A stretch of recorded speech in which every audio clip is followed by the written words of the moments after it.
I still remember the exact second my marriage stopped feeling like a celebration and started feeling like a receipt. For nights after the vows, I was curled on the couch in Mateo's old college hoodie, scrolling for the video my mom swore she'd send of the father-daughter dance. Instead, I got an email titled, "Final Wedding Reconciliation." Attached, a spreadsheet so cold it could have frozen the screen. Every lantern, every taco truck slider, every thrift store vase I'd painted myself, labor included at $45 per hour.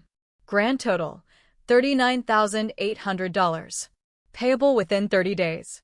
The same parents who'd wired my brother Leo $500,000 the morning he eloped in Santorini now wanted me to sell them for the crime of letting them host. Mateo read it twice, face going the color of old ash. Tell me this is some boomer joke. It wasn't. People think toxic families scream. Mine whispered. Growing up in the Oakline streets of Westlake Hills, everything looked expensive and effortless. Dad's tech exits paid for the marble countertops. Mom's silent comparisons paid for everything else. Leo was the heir apparent, private pilot lessons at 16, a Tesla before he had a license, every achievement announced like breaking news. I was the self-sufficient one.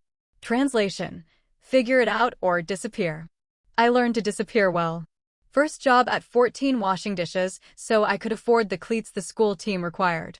College on scholarships I hunted alone. By 30, I was a senior UX designer pulling six figures and still flinching whenever someone said family money. Then came Mateo, sunshot smile, loud Puerto Rican family that argued over flan and hugged like they were allergic to personal space.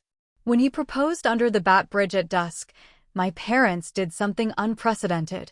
They offered to pay for the entire wedding. After the way they'd bankrolled Leo's 3-day Mykonos extravaganza, I assumed they'd toss me a polite $5,000.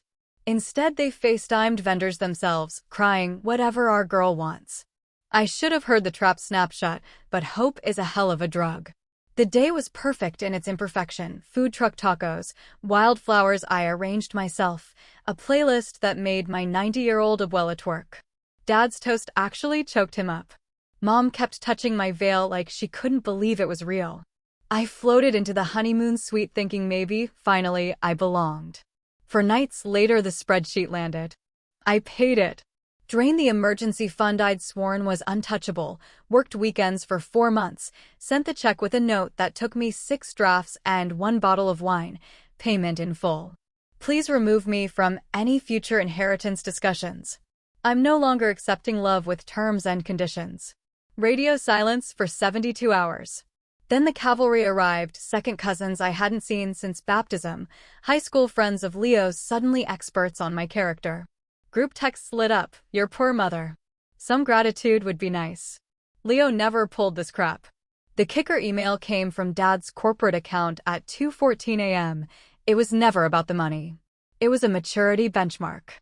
Pass the test and we were going to gift you $200,000 toward a house. You failed us. A test. My wedding, my joy, graded like a quarterly review. The following Saturday, right as Mateo and I were eating cereal in bed, the doorbell cam went berserk. Leo's wife, Camila, a human highlight reel, was on the other side, screaming loud enough to trigger the neighbors' Ring floodlights. I let her rage for 9 full minutes while I recorded on my phone, voice steady through the door. "Tell Mom and Dad the experiment is over. Subject has left the lab." She left crying.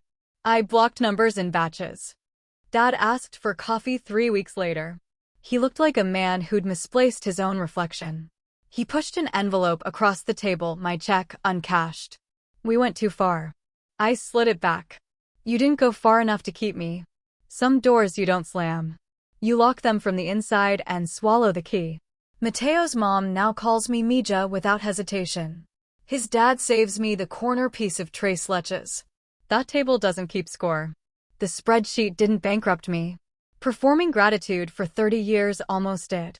Paying it was the most expensive freedom I've ever bought. If you've ever smiled while swallowing Gaishan while something inside you quietly broke, this one's for you.